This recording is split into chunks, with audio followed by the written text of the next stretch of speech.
Hello, Hello, how are you? I'm very good. You? I'm just fine, thank you. So it's what is it now, 7 o'clock or 8 o'clock your time? Just came up to 7 p.m. Ah, yes. Okay, terrific. Well, I look forward to this. Yeah, it should be a good one, I think. And thank you very much for wanting to talk about it. It's very much appreciated. Thank you. Thank you. Well, I too. Good, good. What is it? Afternoon where you are? It's 11 o'clock here in the Oh, in before noon, 11 oh, o'clock a.m. lovely.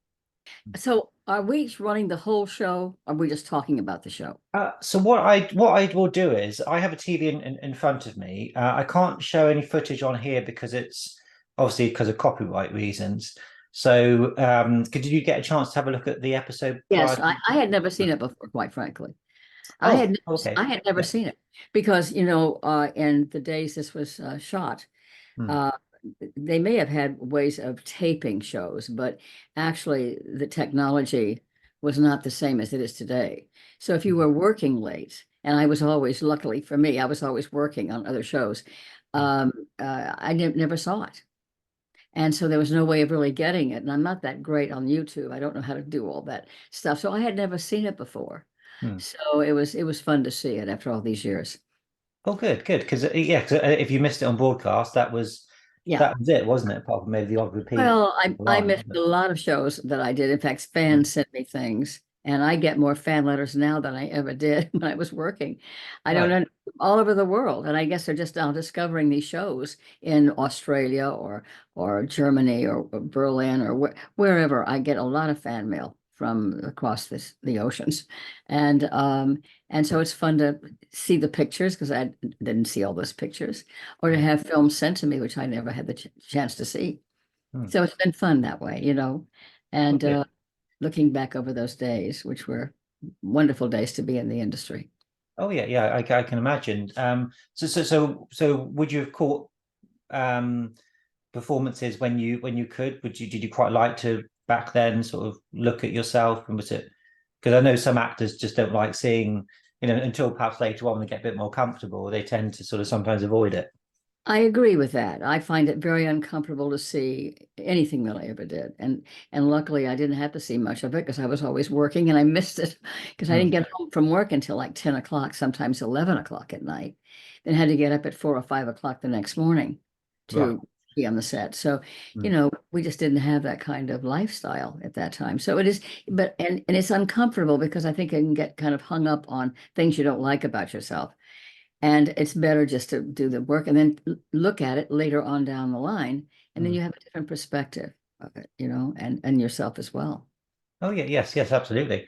So in terms of the format for this evening, what I would say for those watching either live or on YouTube, if they want to watch the episode while we're chatting, just have it in the background, which I will do just to kind of stimulate topics of conversation rather than trying to do a scene by scene commentary, which of course would be rather dull.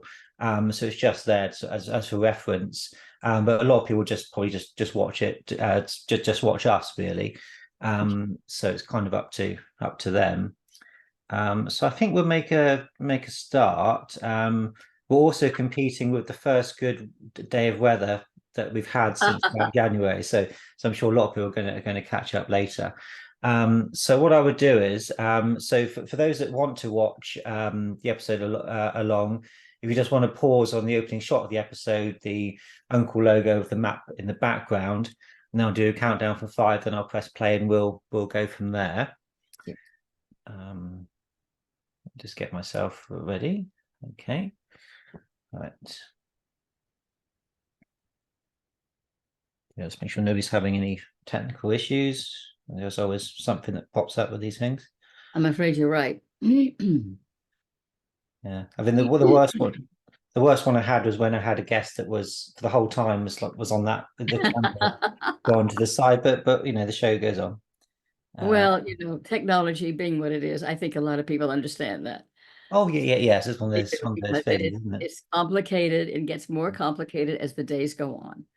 You have Oh, to be a yeah, yeah. genius today to be able to work all the technology, I think. Yeah. I don't like technology, but I have to use it, so it's more I sort of know we all have to natural. learn. We're forced to, but then we have AI. I don't know what we're going to do, but we'll discuss that later on. Well, yes, that could be an interesting point.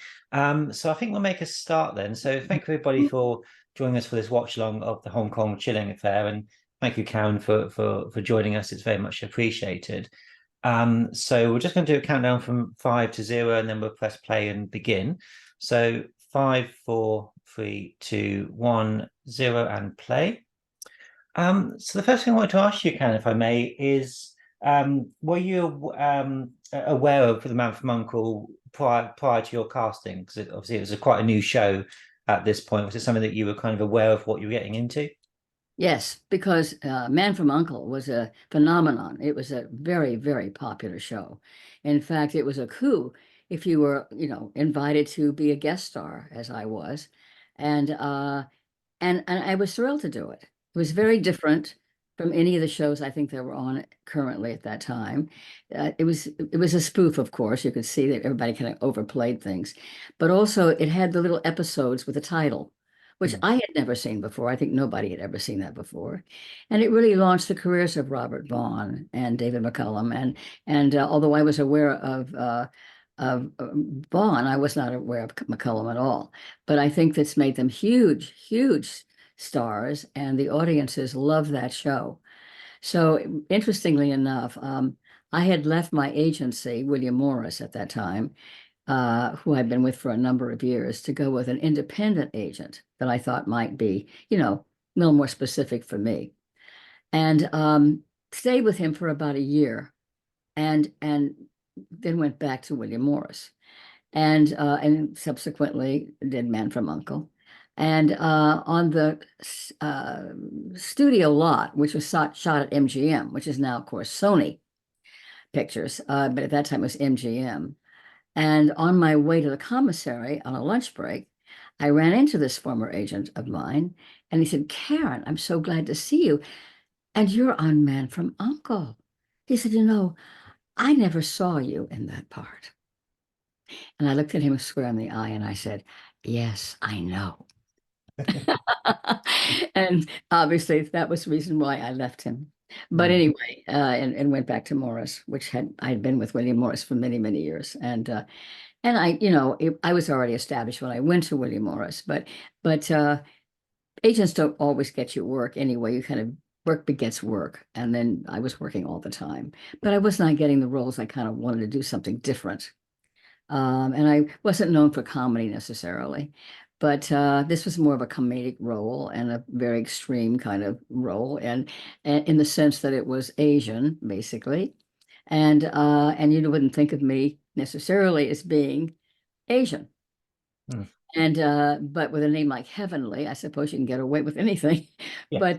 But my hair was dark. That was the one thing I did have, and I do have brown eyes, so I guess it worked from that standpoint. But I think everybody knew that was loving that show, that people were kind of extreme on extreme with their characters, and it was more of a spoof. Hmm. So Oh, yeah. it was fun. It was a very pleasant set to work on, by the way. Oh, that's good. That's wonderful. You mentioned working at MGM. Of course, it opens with a MGM. Of course, had an extensive backlot at the time that made the production values, of course, possible. Was it nice to work on such an impressive backlot? Well, my whole dream as a young person growing up in Texas, wanting to be an actress, MGM, of course, at that time was for me with the musicals and all the beautiful Technicolor, because a lot of films were shot in black and white. Technicolor was kind of maybe not by 65 or something, but Technicolor was like a unique situation and format because a lot of things were in black and white. So, and of course, Man from U.N.C.L.E. was in black and white. But MGM had a legacy about it that made it such a thrill to be on that lot. And many, many, many years before that, I had a screen test to be a contract player at MGM when I was just starting. And I failed that screen test. And I thought my life was over because that's where I wanted to be. And all the studios were having contract players. For whatever reason, I just wasn't the image that they were looking for. So I became an independent actress. And I have to say, I probably worked much more than anybody ever worked that was under contract.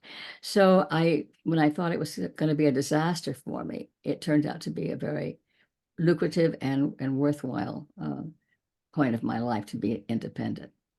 Oh, that's wonderful because I've spoken to a few people that were contract players, and you're right. Sometimes it was restrictive. Sometimes they didn't really put you through to much, or it was very much, you were in a box. You couldn't really expand the role. So, No, so you couldn't. And I really wanted that. And when I got the film The High and the Mighty, I think I was just about 19 or 20 years old, and I'd already been working in small films.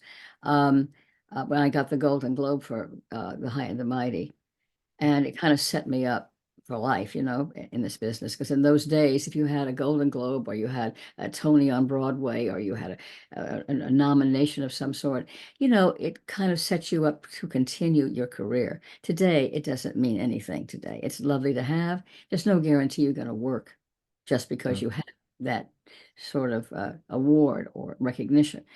So after the High and the Mighty, I wanted a contract, however, to Batch Act, which was the John Wayne Company.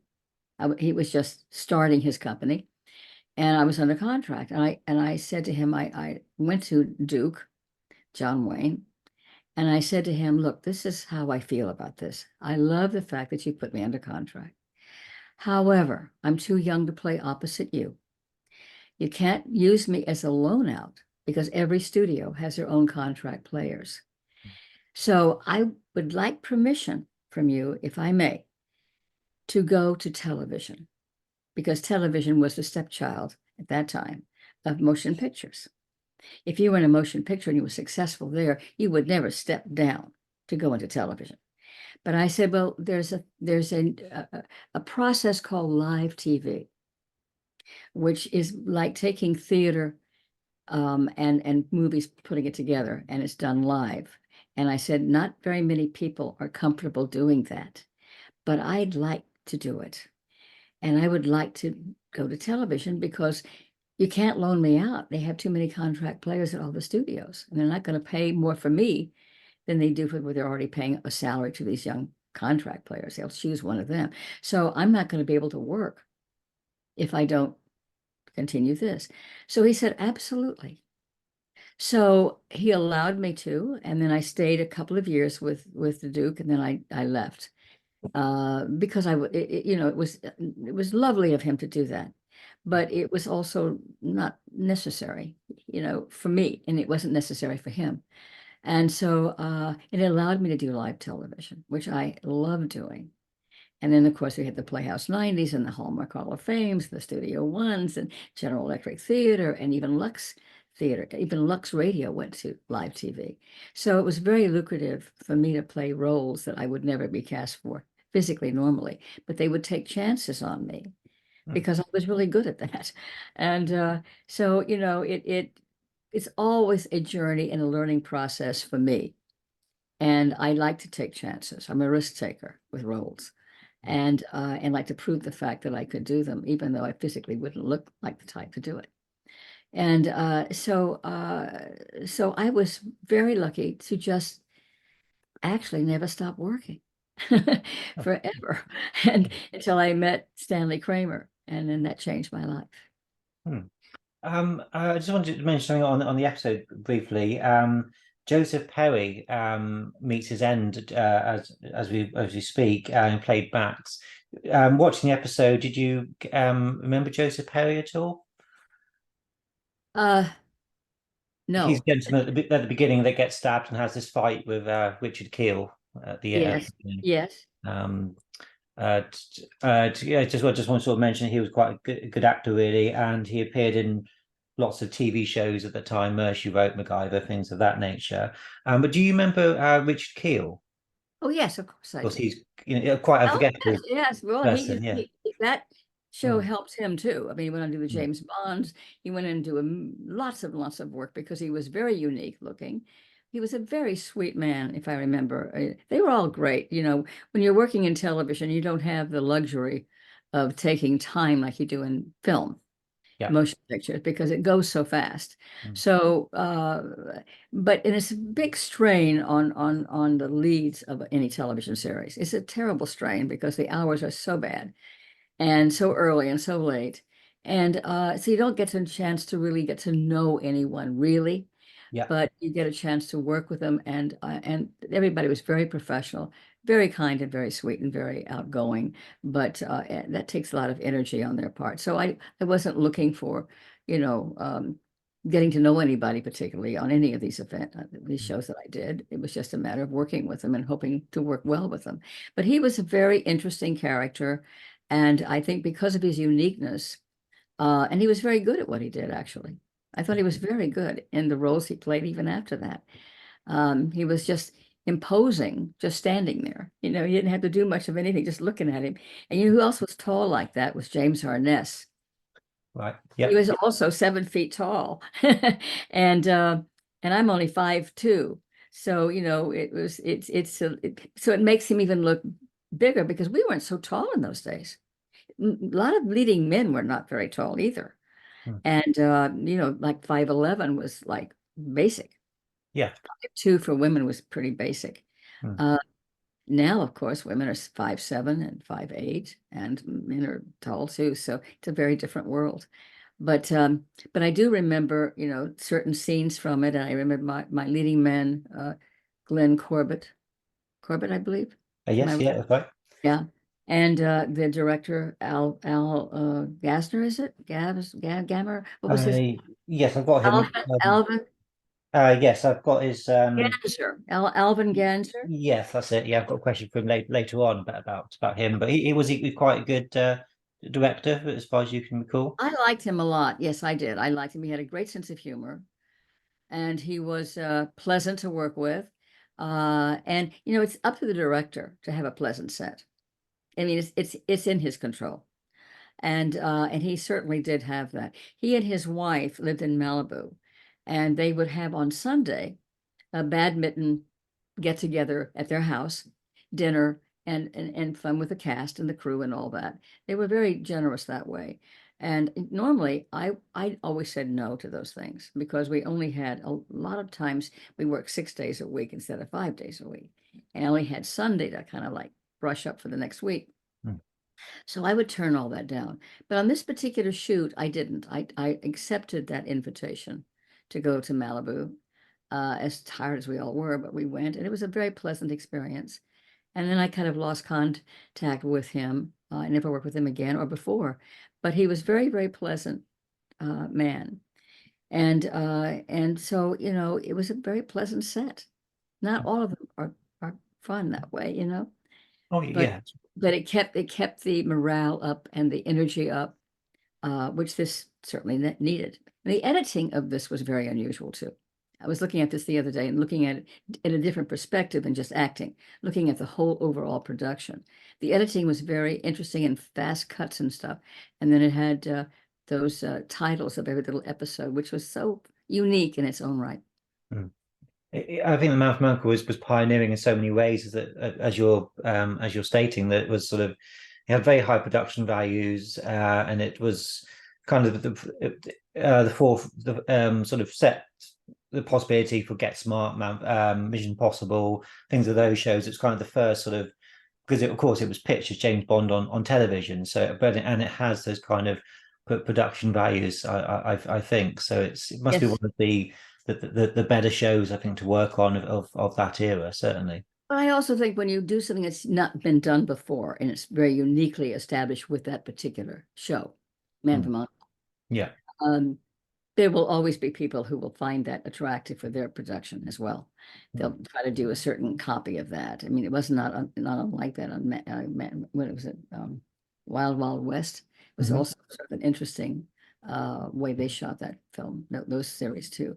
Yeah. We did several of those. But anyway, yeah. So anyway, so should I be saying hello to this man who just came on, this actor? We've had well, I was going to say one thing that I found interesting was about that a lot of people were copying Bond at this time, and a lot of people were copying Uncle afterwards, and with things like Mission Impossible that ironically wouldn't have existed without Man from Uncle went on to last a lot longer than Uncle did. So it had sort of quite a short sort of run really. But yeah, I think it has and I think what was interesting also that Robert Vaughan and David McCullum were they weren't sort of 6'4", they weren't hugely built guys. They were kind of perhaps like spies might be in reality. And I think as an audience, you could, um, you know, Relate to them. relatable. Yeah. That's the They word were for them. very Yeah. relatable.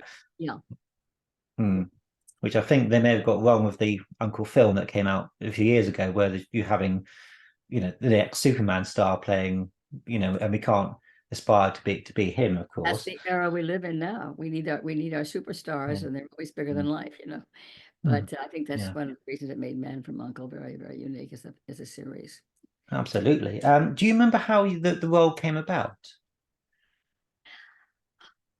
Well, let's see. I usually, at that time of my career, would have scripts sent to me. I was wanted, and so I would turn them down or say, I think this is interesting. And I would call my agent and say, yes, I think I'd like to do this one. And if the money is right and the schedules, are right. So I could command that kind of career at that time.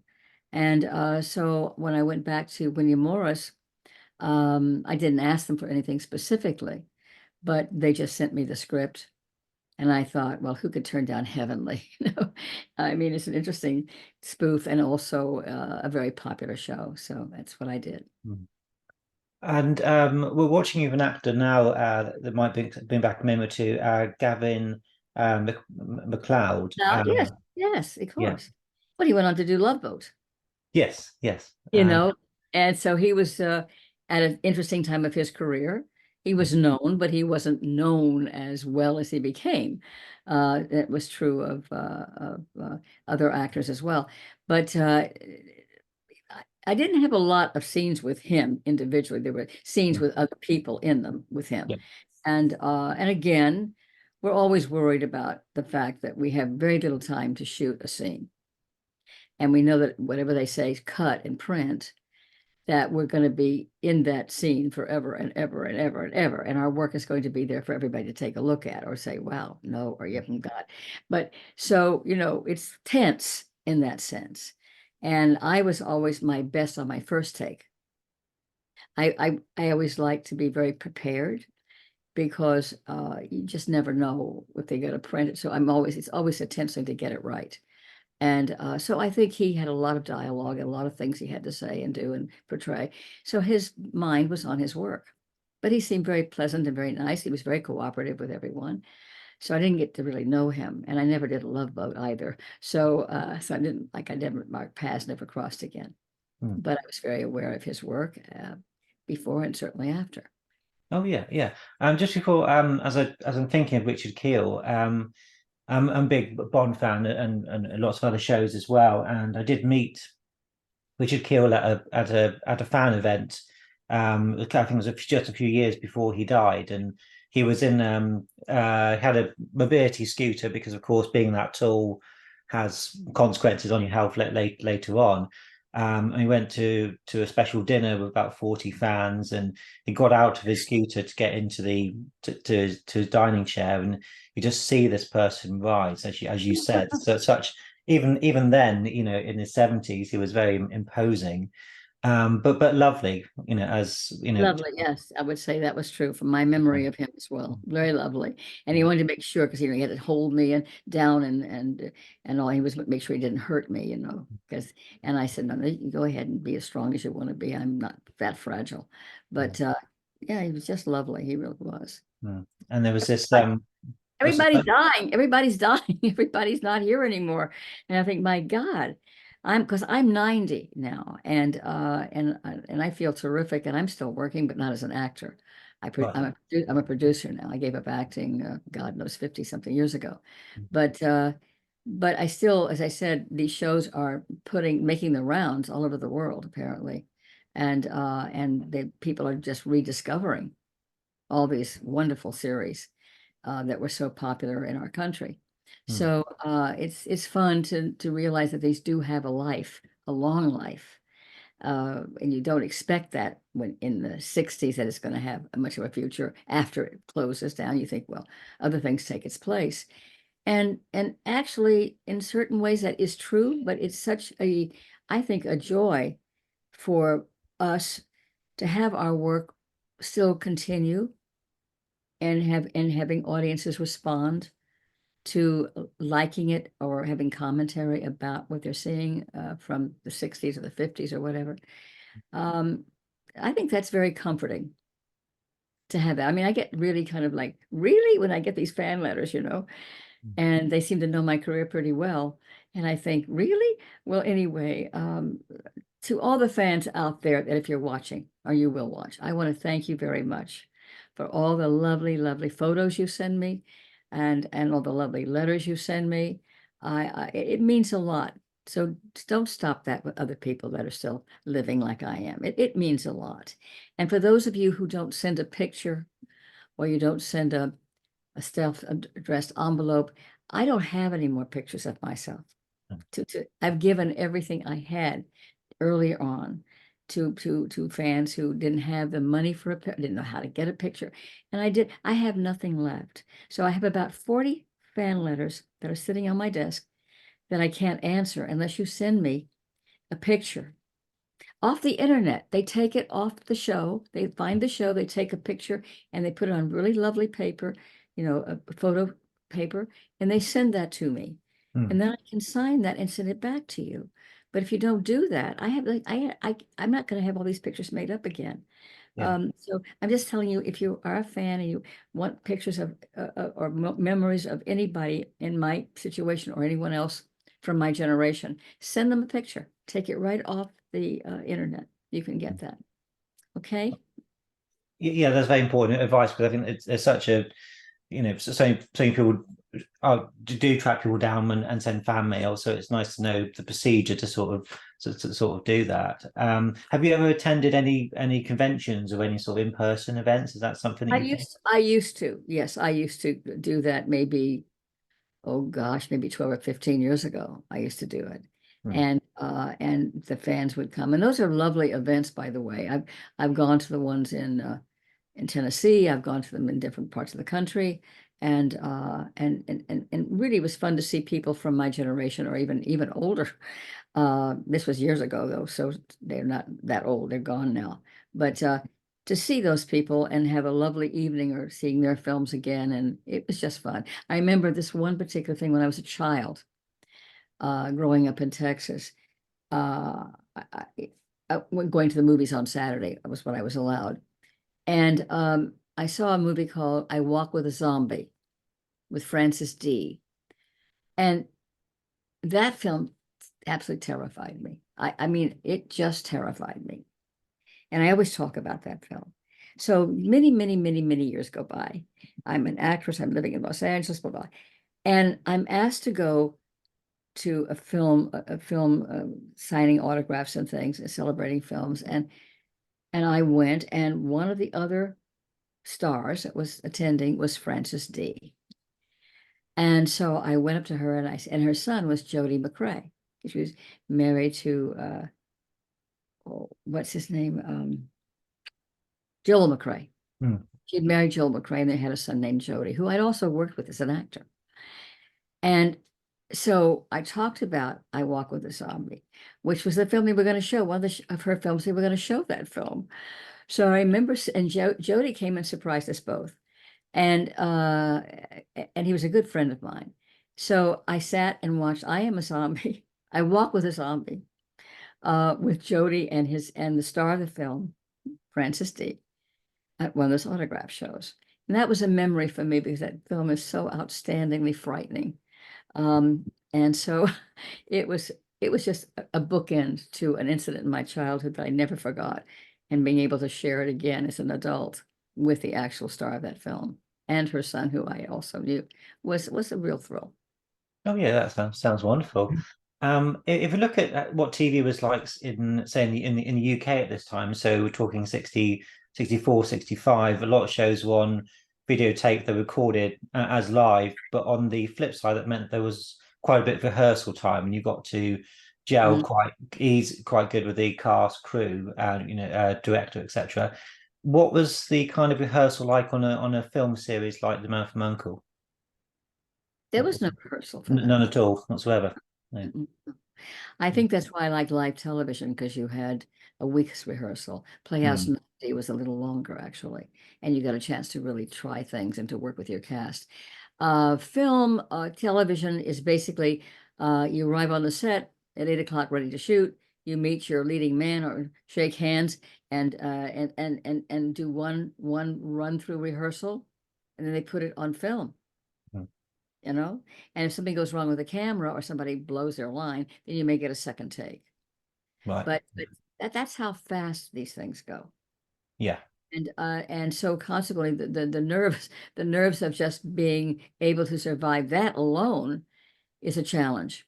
Mm, And you have to be really and truly dedicated to your craft and dedicated to what you're doing. I was never a person who was out for the evening. I didn't go out. I spent my time at home with my script, mm, and true on the weekends too. So I was not much fun as in life as dating people, but mm. or going out with friends. I just didn't do it. Sometimes I'd accept an invitation and say, "Well, I'll accept this invitation to come to your dinner party, but if I get a job, I'm not coming." Right. And, Yeah. and more often than not, I didn't go. So Well, yeah. yeah, it's a lot to take on, the hours in film in those days. I'm not sure it's that different today. As a producer, it's much even a harder job than acting, but um, it's a full time 24/7 Mm. hours of dedication to the craft and Oh to yeah, the. yeah, yeah, absolutely. Would you have when you prepare for a role, would you sort of would, for example, the director on this one, would you have discussed the role, or would you just kind of do it as it was on the script and Oh that? no, I would always try to have a meeting with the director if I could before shooting, Mm. but Yeah. that didn't happen that often. Mm, And I always used to be very kind of set in how I wanted to do things. But I realized that there was always compromises that always had to be made. So being set exactly on what you wanted to do was mm, not always acceptable either. So you have to be set in a way that you're not going to be lost up there, but that if something happens that you can respond to that you didn't expect, that you are free enough to be able to respond in that way, in mm, a different way. So but that takes experience.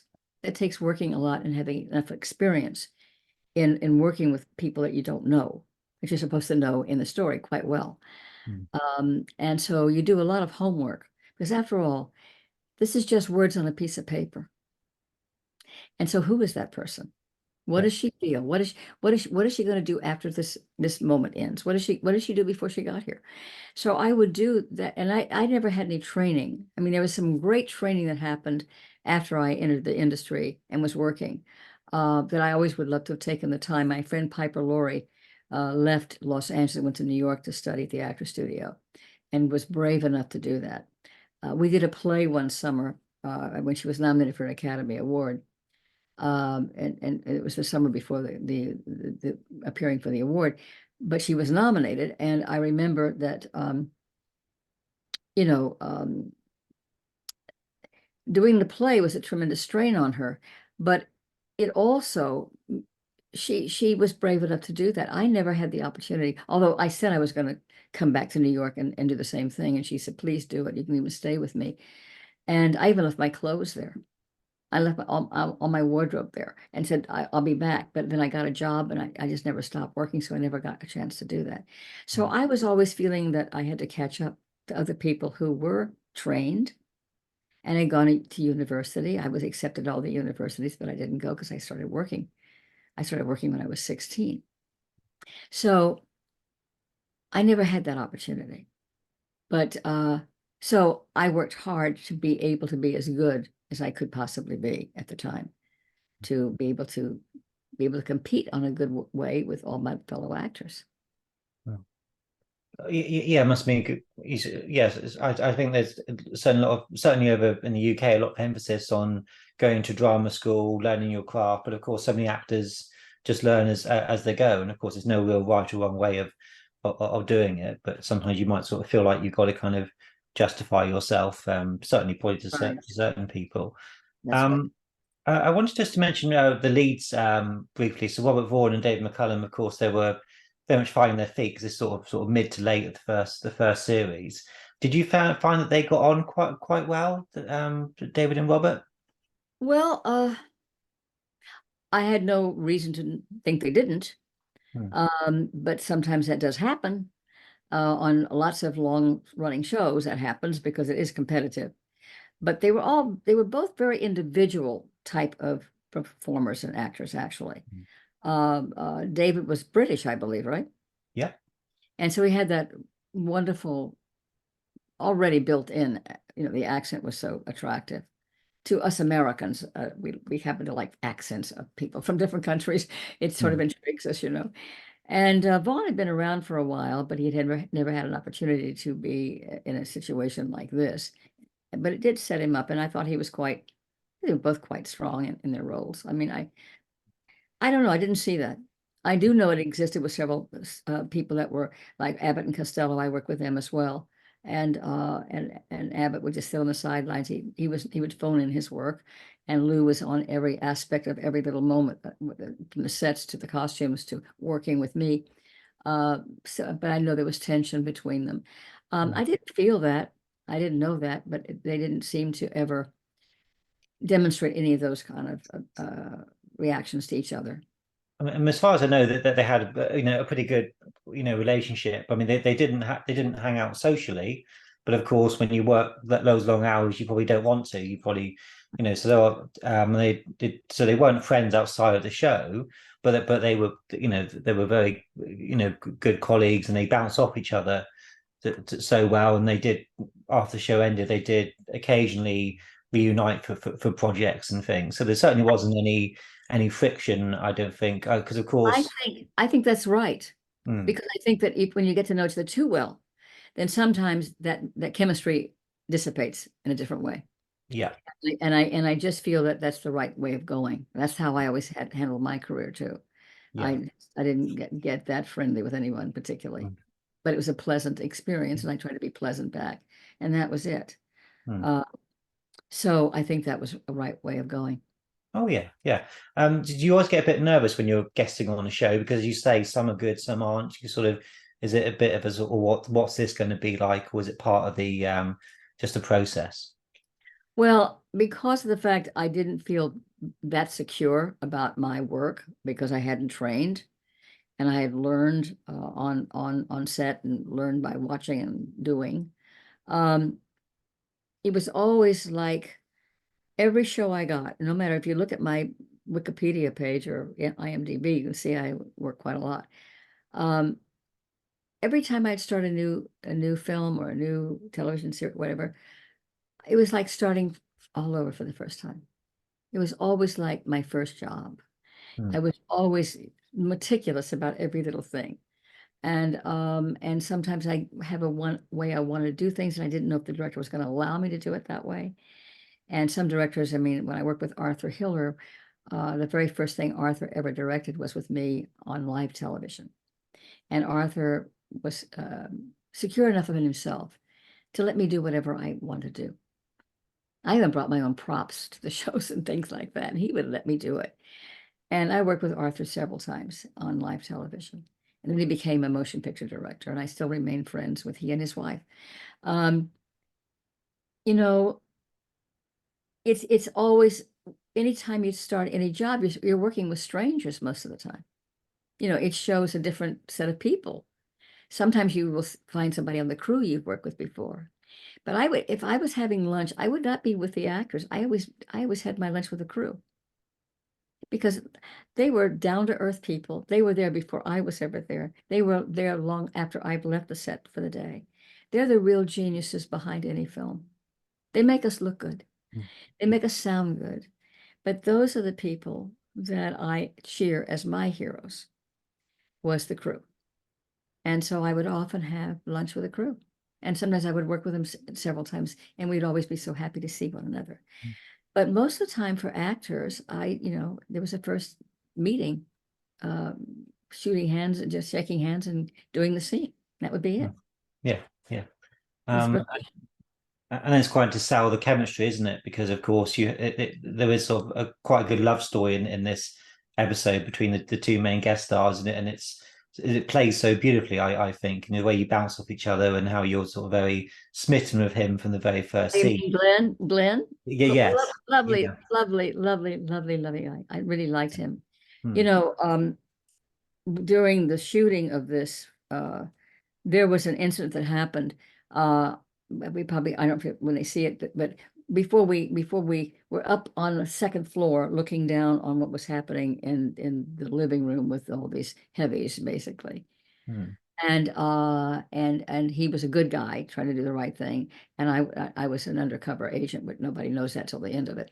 But and we had to jump down into that room, Hmm. and the director wanted us both to jump at the same time, and we were way up high, um, and we jump into a into onto a sort of a cushiony bed thing or something, and then they would cut and show that I had jumped into uh, the what was the Oh, man's Richard Richard Keel. Richard Richard Keel. Yeah. arms. Well, that was not what really happened. It was a much longer jump than that. At the last minute before the camera said, roll or action, I said, Al, um, I don't want to jump right now. I don't want to jump. So he said, okay. So Glenn did. Glenn jumped, and then I was going to follow him. When Glenn jumped, it miscalculated the the things that were in the way, and Glenn hit every single one of those Oh. things going down. And so the scream you see was really the scream that I screamed when I saw it. I thought he had killed him, Hmm. and we all did. Luckily, he was revived, but we went to emergency immediately, and I went too. Usually people don't, but I did. I went. Al and I both went, and because we were afraid he had a concussion or he was that would be the end of his performance. But more importantly, he could have damaged him for life. Yeah. And so luckily, um, I don't exactly remember if he was off the next day, but we did resume that scene maybe a day so later, and we didn't jump like that. Yeah. Um, So, and it's not a good cut. And then I saw it in Richard Keel's arms, not a good cut. At least I didn't think it was well done. But that's because it was supposed to be much more dangerous. Making movies is dangerous sometimes. It's not so smooth that you think. I work with a lot of horses too in Westerns, and I'm telling you, that can be very dangerous. And this was turned out to be the first one that I was ever in that had an accident like that that could have Hmm. actually killed Glenn. Yeah. Yeah. Yeah. So so I know that Alvin, or Al as we called him, um, was devastated because I could have ended, all of our having somebody die, honestly, die from something that was miscalculated is a terrible error to make. But luckily he survived, and we went on with the shoot. Hmm. So film, and me just tell people who don't know, I mean, I'm sure other actors have spoken to you about this as well, is that it can be very dangerous. hmm. I mean, these actors that do their own stunts, like Tom Cruise, I don't know how the hell he does that, I swear to God. But usually, when I was working with Robert Mitchum, we did a Western together, and we had a very serious thing to do with the horses galloping into town. And I was a pretty good writer, but it was dangerous just the same. And they always had an ambulance standing by, which always made me highly nervous. Why is that ambulance there? Because they know that you can hurt yourself, and people have. Yeah. I talked to quite a few stuntman for my event, stunt performers, and some of the near misses and things that they have. It's and they're of course the trained professionals. So when you put an actor into that environment, I mean, you obviously doing lots of westerns and situations where there are stunt work.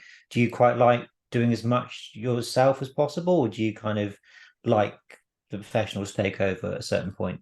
Well, it's always a decision because I like being in charge of everything I do. Good, bad, or indifferent, it's me.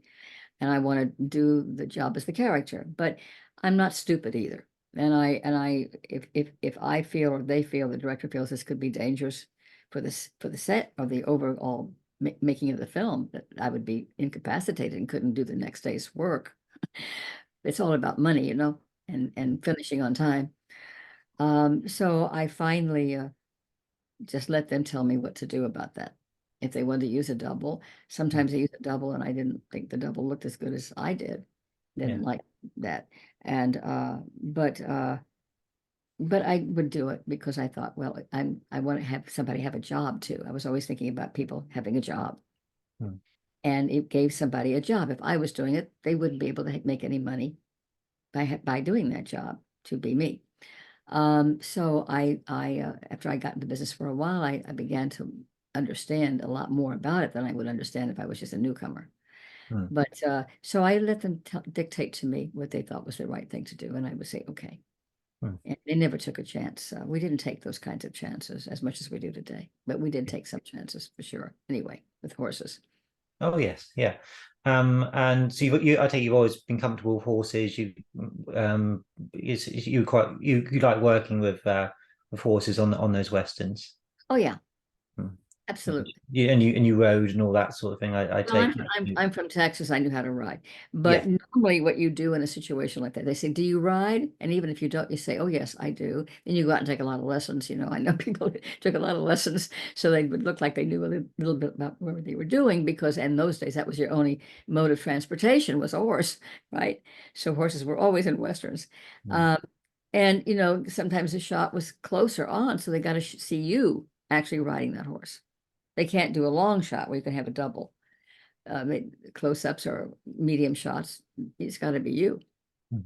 If that's what they want to tell how they're telling their story, and that's up to the director. So so I would talk that over with the director on the set, not beforehand, but on the set usually. Mm. And he would say, I think your double should do this, and I'd Yeah. say, "Oh, all right." Mm. So that's to protect the shoot. That's to protect the financiers who put the money behind it. They Oh yeah, don't. yeah. You have an accident and it stops shooting, or That's right. insurance and all that sort of thing. That's right. Exactly. I couldn't identify the person who doubled you jumping off the bridge into the water, but it's quite an impressive stunt. But of course, I think the scene where you rescue Glenn and Robert from the No, from the we were in, water. I was in the water. I'm not sure I didn't do that. I'm looking at it. It's either I you think or a it is very me. good double. Is Um, it a double? I don't well, think, I'm not sure, but because I no, I no, I you, think that was me. usually you can I tell. did. Yeah, no, I did that Yeah, because it was very cold and we did it yeah, at night. yeah, And it was very cold and we were very good natured about it, but but I do believe I did that. I was a swimmer. I could yeah. do a lot of things like that.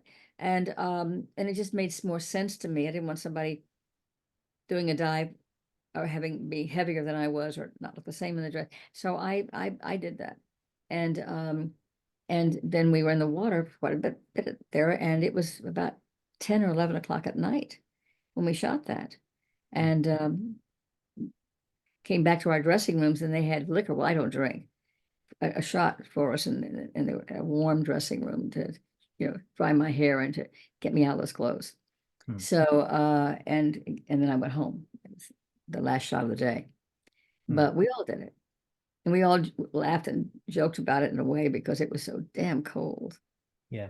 They can't warm up that lake there in the back lot of MGM. No. They can't. And So, it just is what it is, and you just do it. That's all there is to it. So that's what we did. But I did do that time. I was a pretty good swimmer, oh, and I knew how good.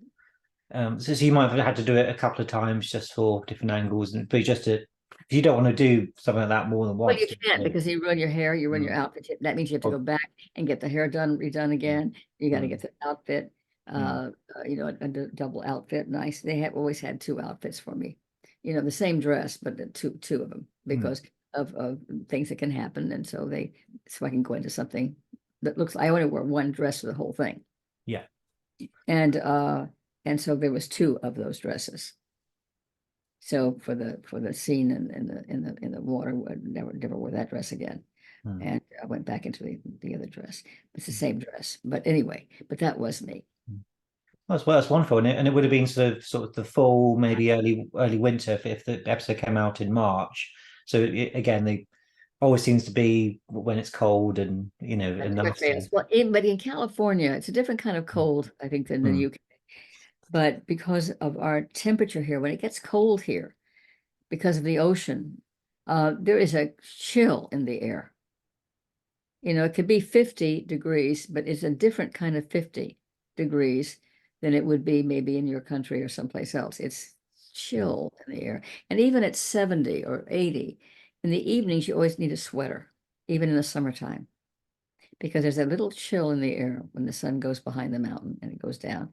Mm. There is that. And part of the time, I think that's pretty great because I'm not a heat lover. But when you're working in film, I worked in the deadliest heat outside in a lot of Western paraphernalia and a lot of sun and a lot of being able to look into your with the sun beating down. Most people's eyes can't stay open for it. So there's a way of doing that, and that's looking up at the sun and then you don't see them, but you can see and keep your eyes open. Oh, that's interesting. Yeah, yeah. So there's things like that. So I've worked in all kinds of weather, Mm. and you know, One of an interesting thing to discuss about this episode is that Dave McCullum plays a couple in the beginning of the episode. He poses as um, a, a Chinese rickshaw driver when he's observing what's going on, and then later on he plays a character called Kipchak, that's and of right. course it's very impressive makeup, but Very. um, but it's not something you can do now in terms of you can't make somebody that's Western look Asian, because of course there's this whole thing of certainly over here anyway that you have to be of that descent or have that maybe that disability to play that character. So, but I suppose back at this time, nobody kind of really worried about that, of course. Well, what do you go to acting school for? To play Oh, yourself? No. yes. Why do you get awards? You Mm, get awards for being not yourself. mm, You get awards for being somebody else mm, that is so totally different. So I don't understand that situation. yeah. I don't think that's right. I understand on a moral level, but I Mm, think that it takes away the uniqueness of what we do as performers or actors. We are portraying someone else, and we've been getting awards for that for a long, long time. And it is up to our ante as far as respect in the industry among our peers that we are not always our. I mean, I never played myself. I may play somebody that looks like I would be that person. That doesn't mean that's who I am. But mm, people get mixed up that don't know that much about film. They think that's who we are. When they meet us, we're not that. And they get very disappointed when we're not. But as far as not being able to do those costume changes and disguises, they did a lot of that also on Wild West, you know. Um, and that's what the fun of being an actor is to be able to play different kinds of roles and to be able to be totally immersed in that and to be able to fool the audience that mm, that's who you are. That it was hard to recognize him actually in the beginning. mm. You thought that's another actor, then you realize halfway through the performance that that's David.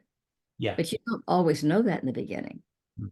And I think that was a fun thing. That was the fun part of the show, the interesting part. Oh, And yeah. you know, I think we've gotten so crazy about things today. I don't, it's like, come on already, I don't believe that. Uh, And I think people should have an opportunity, mm, no matter what, if they're infirmed in any way, to be able to work. Why not? But to take a job away from somebody else, and then they may not even be as good in the mm. role. I think that's wrong. Yeah. I mean, most recently in the UK, in the Globe Theatre in London, they're about to start a production of Richard III, and it's a female actor playing the role, but she's been criticised for why wasn't somebody who has scoliosis playing the role, and you think, well, it's that's not the point. Everybody should be able to play every character of every race. If you're going to be completely um inclusive. That's what we get paid to do. That's what we Mm, get paid to do. That's what yeah. we go training to do. That's what we get awards for. That's why we love those challenges. And I think that's so terribly wrong. And that people have been, in Shakespeare, all men played women in Shakespeare in the early days. Mm, Women were not allowed to play parts in theater. yeah. So men always played that. So so it depends. I think it depends. I think it depends on the director. I think it depends on the producer and director and how they either succumb to what's the in thing, or they succumb to what they believe in, and there's always that decision to be made. Mm, And it's to each his own. But I believe that why train then? yeah. Let's just look at it. The business is so huge now. In my day of working consistently, because of that Golden Globe. Then I had an Emmy nomination. It really um, ensured you really of being acceptable enough to be able to be in the running to do a lot of things in this industry. And I wish that was true today. But they're so good. There's so many good actors. There's so much product that you can't even get enough ability to even see all that product that's out there. And there may be some great performances, some great writing, some great directing, whatever, but you can't see it all. I know I've been a judge for the Emmys. On my doorstep is over 1,000 DVDs to look at, and I can't see it all. I mean, who can? And I never heard of some of these shows. So there's only very few of them every year that really survive to go on to being nominated and that people catch on to. But if you don't know it's there, you have no way of seeing it. And life is too difficult for people today. There isn't a lot of free time to be able to just sit down and look at everything all day long. Mm, It's just too complicated a lifestyle. At least here in my life and in this city that I live in, um, there's never a free moment, at least not in my life. I'm busier than I've ever been in my life. And everybody says the same thing. And it's not just a 5-day week, it's a 24-hour a day, 7 days a week work ethic. yeah, yeah, I entirely agree. It seems to, yeah, it does seem that nothing really stops, and you're always sort of working. There's always something to kind of do. And it's interesting how TV production and films, obviously, with the recent writer strike, and as you mentioned at the beginning, the threat of AI taking over script writing, and it's It's and scary. It's very scary. scary. And I Yeah. thought to myself, look, I said to my doctor a couple of days ago, I went to see him. I'm getting just a normal yearly checkup. And I said, I will assume that AI is helpful to you in your profession. He said, not at all. Not the least bit helpful. It's dangerous for us as well. Mm, And I hadn't thought of that in the terms of that. I'd always thought that maybe it's just because of our profession that AI can be a dangerous situation for us. That's why he had a strike. mm, Uh, and I thought, well, it probably helps other professions, but he said, no, it doesn't. They don't need us. mm, And I remember I was at a dinner party a couple of weeks ago, and this couple that I've known for a long, long time, and we're leaving California, moving someplace else. And so we were giving them a goodbye dinner, and how much we love them, and during the evening, the man who was the host got up and read off his phone. He'd written this fantastic speech, and it was the most beautiful speech. And we all cried, we all laughed. And I said, well, I didn't know you were such a great writer. He said, I'm not. He said, while we were having dinner, I just punched in my phone and had AI write the speech for me. Mm. And I got it in 5 minutes later. I had a friend of mine having problems with a screenplay and put it into AI, and they wrote the whole damn script in an hour. Yeah. So uh, it seems to me that there's a different future here. That were, it's like when talkies came in Mm. and all the actors that were silent screen stars, unless they could speak and had voice that went with their look, didn't survive. Mm. This is the whole world. This isn't just acting. Yeah. This affects all of us and everything we do. Mm. So it is pretty scary.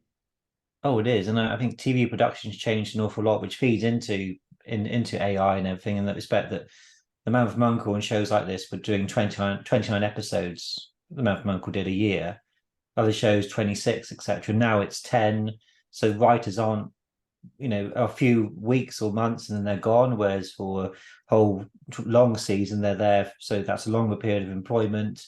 You're not getting the syndications and reruns because it's all on Netflix and it's all on Disney. So therefore, there's no additional revenue streams. And I so know. that's another aspect making it And they even can worse. cheat you out of the money they owe you on residuals too. Mm. I've had that experience already. Right. Because they say, well, we just didn't know how many times it's streamed in Tokyo. They know, they Yeah. know, they just cheat us. So that's another reason why we had to have a strike. But Mm. and these things we can make a fuss, but it doesn't necessarily mean that. Well, my husband used to say, if it's you and me against the world, darling, bet on the world. Yeah. And I think he had a point. Yeah. Yeah. Am I correct? Your husband directed the Defiant ones with Oh, 35 great films, yeah, actually. And yeah, that was one of them. Yes, he did. Yes, yeah. he did. And you worked with him a couple of times, I think, on and off, sort of. Was that correct? So you did work with him occasionally? Oh, yes. Well, I, my very first film, when I was 16 years old, called The Sniper for Columbia Pictures. I had about 3 lines in that movie, and it was my first debut into show business. And it was for Stanley Kramer, but I never met him at that time. Hmm. And it paid for my entrance into Screen Actors Guild, that money that I made on that 3-line movie, and Arthur Franz, who was the star of that movie. And then later on, when I was a successful actress, I did the first Hallmark Hall of Fame opposite Arthur Franz and playing the life of Henry Ford. And I played Mrs. Ford. Hmm. Um, I worked with him later on. But I worked with Stanley when I married him as a producer, although I did not want to take credit because I wanted to earn my stripes, so to speak, was on Guess Who's Coming to Dinner, was the first movie that I worked on with Stanley, Right. and worked on all the films after that, but I Hmm. didn't take credit. If you want to have a successful marriage, I gave up everything for him because I thought, and I didn't think I would ever do that because my whole life was my career. Hmm. I never wanted to get married really and have children. That was not in my DNA at all.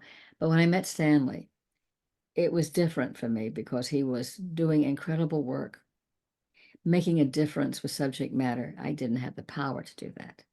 And it was everything I believed in. Hmm. But I couldn't believe the risks he would take to make those films that were going very much against the grain politically. Hmm. But he touched on subjects of civil rights and all those issues that we were ignoring. And was successful with every single one of them. Maybe not financially successful, but critically successful. Hmm. And he made 35 films of content. He Yeah. was the daddy of social issues in films. He was known to be the conscience of Hollywood. Hmm. And uh, and he made such great stars. I mean, when he started out as a producer, and I said, if you wanted to be a director, why did you start out as why did you be a producer? He said, because in the days I started in the 40s, it was the producer's medium. You don't say Victor Fleming's Gone with the Wind. It's David O. Selznick's Gone with the Wind. It was the producer's time of Hmm. being the visionary for every film. And he made some great movies. He made Kirk Douglas a star with Champion, his second film, Stanley's second film.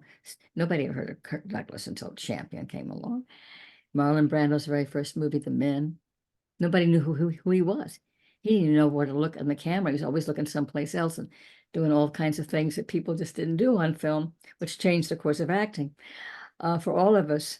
And then he went to Broadway after that to do Streetcar Named Desire, but he came back to Stanley to do The Wild One. And if you think of Marlon, you think of him in that motorcycle outfit, which was a true happening in Hollister, California, where after the World War II, when we were celebrating the win of that war, everybody was working, the economy was really great. So why would these motorcyclists on a weekend drive through this little town up in Hollister, California, and dismantle the whole damn town, take their booze, drink it, break things, and then ride up into the sunset after they dismantled the whole town? He couldn't figure out what that meant. Why were we doing this? So often Stanley would make a film to try to understand what was going on. Because beneath the surface of everything being so great was this unrest. And it was the vets, the vets who not getting what they deserved to have after World War II, which we hushed up pretty well. Mm. And that was part of that motorcycle gang. In those days, they were very disruptive.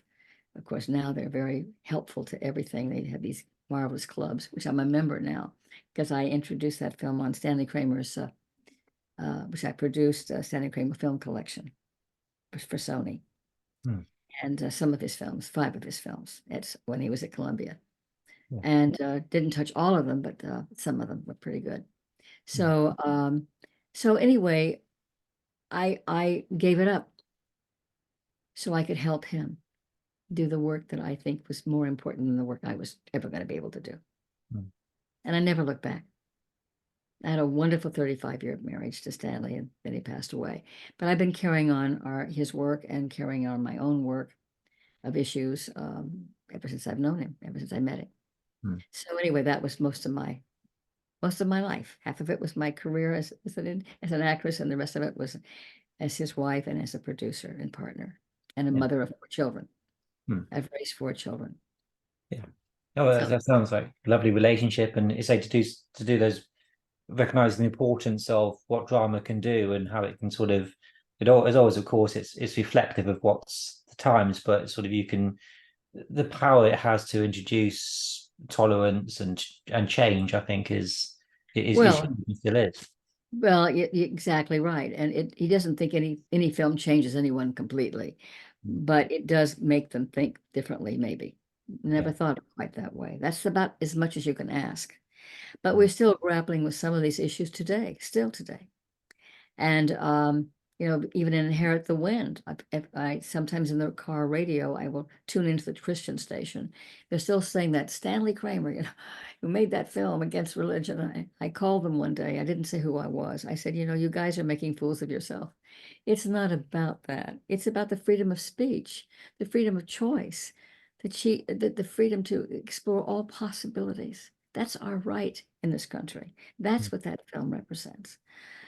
But people are hard to come to terms with certain things, and it's just what you have to get used to. People are not sometimes want to look at us now, look at the damn world now. It really is a mad, mad, mad, mad world. Yeah. Stanley's most popular film that's probably lasted longer than any other film he ever made was that Mad World film. Mm. I just introduced it. Oh, I'm sorry, this is my phone. I'm sorry, it goes. I'm in my office and it goes all the time. So I just have to ignore it. I'm so sorry, people who are watching this, but this is what happens when you're in the office. So that film is about greed and what we'll do for the almighty dollar, and how we'll make fools of ourselves and even take chances with our own lives for that money. And we thought we were greedy in 63. Well, look at us now, and look at the whole world now. The whole world is mad. I've never seen anything like what's happening, ever. Not in my long 90 years Mm. did I ever think that would happen. Yeah, So, yeah, yeah. I mean, it's just little differences. I've just turned 40, so of course I've seen some change, but yeah, I think everybody's kind of aware that something is very strange now, and how its society is. I mean, we could probably talk for hours about this, the topic, but yeah, there is a lot of worry, I think, wherever you are, this in whichever country you are, and it's all very unstable. Uh, Unstable. That's exactly correct. It is that. So anyway, there's lots of subject matter to make films about now. yeah. You know, yeah, I know. Uh, So when you were on Guess Who's Coming to Dinner, were you actually on set, or were you kind of doing stuff yes, behind the scenes? yes, yes, I was. Did you meet Sidney Poitier, and was it? Oh yes. Oh, Yeah. oh, I know Sydney very, very well. Mm. We had dinner many times before we shot that film. And Sydney was very influential in my life and in Stanley's. They were like brothers, really. They made three movies together besides the Defiant ones. They made Pressure Point, which is a lovely little film, a little small film where Sydney plays a psychiatrist in a prison. He's the psychiatrist to the prisoners, and one of the prisoners is a neo-Nazi who's played by God, I'm having a blonde moment. Um, Bobby Darin, the Mhm. singer. It was Yeah, his oh yeah. first debut as an actor. He was a really wonderful actor. He really always wanted to be an actor. He couldn't make it as an actor, and so he became a singer, and quite a good one. But he made his debut in that film, and he was fantastic. And Sydney was great as always. Mm. And Sydney, was a dear, dear friend of our family. Hmm. Well, that's wonderful. I wanted to mention, of course, the Man from U.N.C.L.E episode is black and white. Did you quite like working with black and white as a Oh, medium, because it's a very different sort of experience, isn't it, than color? well, I do like black and white. I still like black and white. And of course, in the early days when I started, black and white was always the serious subjects of the subject matter of a story. And the color, Technicolor, was a big deal. Oh, it's a Technicolor. Well, that was usually a hello, what is it? It's over an hour. Okay, okay, I'll be right there. Um, uh, Technicolor was always meant for lighter films like musicals Mm. and lighter subjects. Yeah. It was a big deal to be shot in Technicolor. It was more expensive. Mm. But I happen to like certain films in black and white because the shadowing, the tones of it. I just think, and it's an art form in itself. The cinematographer who knows how to light a set and make it so much more interesting sometimes. Yeah. Because color is just like it's pretty. But but black and white has another dimension to it Yes.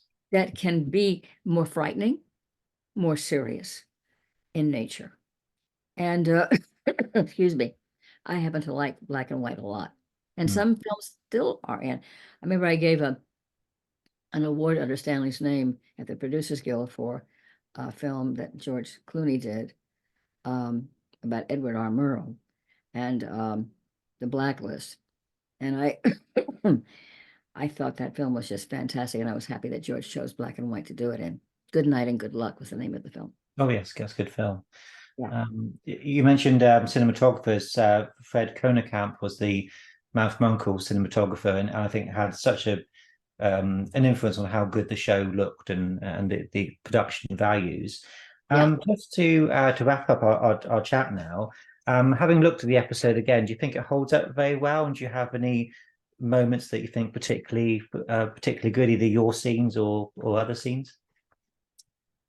I thought that the whole concept of the show was unique of its day. Mm. I don't know. I don't know that it would hold up so much today, but Mm. I do think it was a certain period of history that was unique of its time and very well done at its time. But I think that, you could certainly use that whole, which they did make a movie based on the series Yeah. not too long ago. Okay, I didn't see it, but um, I don't know how that went. But I think anything can be redone again. There's Mm. no reason. I'm redoing High Noon, my husband's film High Noon, and so I think it can be brought up to current day, even though it's shot in the West. It takes place in the West in a certain era, but it can still have certain issues that you can still grapple with because we're still grappling with those issues today. And I think anything that's fun today and has sense of humor, and works because we need more laughs in today because of what we're going through in life personally. And you don't want to go to a theater necessarily and see something that makes you more unhappy than when you started to go to the theater. And I think that some of the films, as wonderful as they are, and some of them are just wonderful. Um, I think you can never go wrong with a comedy. That's why Mad World has lasted so long. Yeah. I introduce that film at least 3 or 4 times a year, and I always say, "Who's going to come?" And there's not a seat available. They sell out within 24 hours Mm. in Yeah. big houses. In big houses, it's Yeah. amazing, and it's a beloved film. So laughter never goes out of business, and uniqueness and funniness and bigger than life characters. I think there's always a place for that. So there'll always be a place for Man from Uncle. Oh, yes, it's so well done. It's nice, light entertainment, and you say so much these days is serious, and you want that kind of escapism that the show delivers. Just to finish off, I didn't ask you. Did you always want to be an actress? Because I know you've done some modeling and things. Was it kind of how did it kind of sort of happen? Well, yeah, well, I growing up in Texas, it never entered my mind. And then there's always one film or something that happens in your life that makes you change your course of what you think you want to do, or maybe you never thought about what you wanted to do. But it was true for me too. I saw a film when I was 9 years old called The Jolson Story. It was about the life of Al Jolson, starring Larry Parks. Mhm. And and I'm not a singer. I wanted to be, but I never was good enough. Um, and I knew when I saw that film that I wanted to be an actor. I knew that. And I'm an only child, and I had a great parents, and I had a great mother who particularly brought me to Hollywood when I was 16 to try, like a lot of other people were Mhm. trying at the same time. And the very first interview, I was still in school. I was still in high school when I met with Eddie Dimitrich. And it was a Stanley Kramer film called The Sniper, as I told you earlier. And I got that little role. uh, I'll be right there, that little role. And that started my career. Mm. And I knew that's what I wanted to do. And Yeah. nothing could break me from that. And Mm. I was surprised Stanley Kramer coming back in my life in 1966, that I would change my life forever Mm. by Mm. getting to know him and falling madly in love with him Yeah. and and marrying him that same year and never look back. And finally, do you have a favorite project of your career, and if so, why? I actually don't have a favorite. You mean of my acting career? Oh, yes, or producing something that particularly special Mm. to you. I don't think I could say there's one particularly outstanding moment in my life that would say that would be my favorite. I know that I had many wonderful experiences as an actor, working with great people and great actors sometimes, and lovely people that I continued my off-screen relationship with, like Robert Mitchum and his family, his wife, and he was just great to me. I was like 18. He Mm. was like a father figure to me. And Jan Sterling, who I did 2 movies with, and when I did The High and the Mighty with, and she took me under her wing and she became my mentor. And we remained friends until her death. I was with her when she died. So there were moments like that. And my favorite film, I think, would be Guess Who's Coming to Dinner, because it was started my producing career, but more importantly, it made a difference in people's lives. Interracial marriage was against the law in 16 states when we made that film. There was more riots going on through the country about civil rights during 1967 than in the history of this country. So that film made tremendous impact on people's lives. And a lot of people are not happy about that film. Well, I was going to say there must have been quite a lot of backlash at the time A lot of from. backlash. Even the studio was afraid of the film. They put it to open it. They put it into a theater that it had been in repair. It was not even open. Had even been open for 2 years, 3 years. So they thought nobody would. They did their legal what they had to do legally, but they were trying to bury the movie. And Yeah. the minute the doors opened, there was lines around the block, 15 blocks long. It's one of the highest grossing movies of all time. And it just Mm. never, people just never stopped coming to see that movie. Yeah. So those were thrills that you don't always expect, and unexpected moments like that, which made a difference in our country. I think those would have to be the highlights when you find that you feel very deeply about having equality, and most of the country is a little afraid of it or not on the same page. But taking that risk and doing something that goes against everybody's judgment, and then making that important enough that people thought differently about interracial marriage would be a highlight in my life and my work as an activist for social issues. My whole family works for issues, and they're all in the film business, but they both my daughters, that's all they care about is films that really say something and have something to say for us to learn about or think differently about. So I'm proud of them. They follow in their father's and her mother's footsteps that way. Well, that's a lovely legacy to for you to have, and to know that your family's continuing that. It Oh sounds yeah. we could do with a lot more people like you and your family. I think especially these days. So it's very commendable. Thank you. Um, Thank you so much. Well, I didn't think that would happen. Who knows? You never know what's going to happen with your family, but I'm very proud of both my children for that. yeah. Anyway, so it's lovely talking to you, lovely meeting you, and I've had a wonderful time. And thank you for the memories that you brought up for me to go back and explore the past. And I really deeply appreciate that. It makes me happy to think about the days before. I don't get a chance to think about that so often anymore. But to have a show that does honor the work of us seniors, um, is really very comforting, and it means a lot to us. And thank you for Well, that. entirely my pleasure. It's been wonderful to talk to you, and thank you very much for wanting to. Thank you. But See you next time. take Bye. care. All the best. Thank you. You too. Bye bye. Bye bye. Bye.